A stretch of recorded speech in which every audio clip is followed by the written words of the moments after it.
Hi, my name's Ben Peterson. I'm the owner-operator of KiwiSpanNZ Wellington Kapiti. Thanks for taking the time to look at our website. The chances are if you're looking at our website, you're going to request a quotation. It may not be from us, but we've put together this short video to help you through the process, show you what may or may not be contained in your quote. Every client's different. Whether you're after a 6x6 garage or a custom design build, you'll find yourself chopping and changing your mind during this process as you uncover different benefits and features. During this process, the more information that you can provide, the more accurate your quote will be. So the first thing to consider is the site and the location. The location of your building can have a huge impact on your costs. Buildings are engineered from the ground up, and the soil can have a huge impact on your foundation design. Ground conditions can vary greatly, and your neighbour's requirements may not be the same as yours. Most of the time, a simple pentrometer test can determine your foundation design. The fall of the land also needs to be considered. If your section has a substantial fall, this can also affect the amount of excavation and the foundation design required. Wind zones also impact on your building design. Each section has a specific wind zone that buildings have to be engineered to.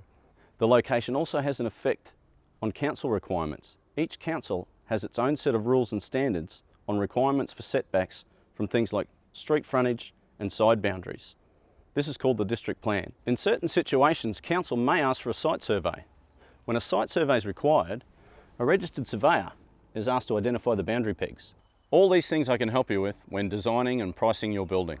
At the end of the day, the customer determines what goes into a quote. The more information you can supply at this stage of the build, the more accurate the quote will be. Here's a dozen things that will be included in your quote. Number 1, your building size and height. Number 2, the product used for wall and roof cladding. Number 3, the safety mesh and building paper used under the roofing. Number 4, the gutters, downpipes and their sizes.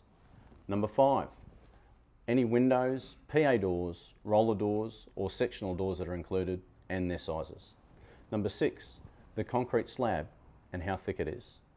Number 7, sample colours will be used in your quotation, and we have 20 of these available. Number 8, the freight, any freight to get the building to us and then to your site.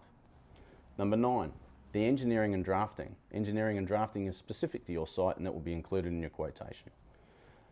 Number 10, cranes and access equipment to safely do the job through construction.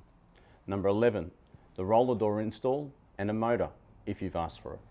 Number 12, the construction and any labour involved in constructing your building. So now that we have what's included out of the way, what about the things that are less obvious? There's certain elements that can't be properly determined until a site visit has been undertaken.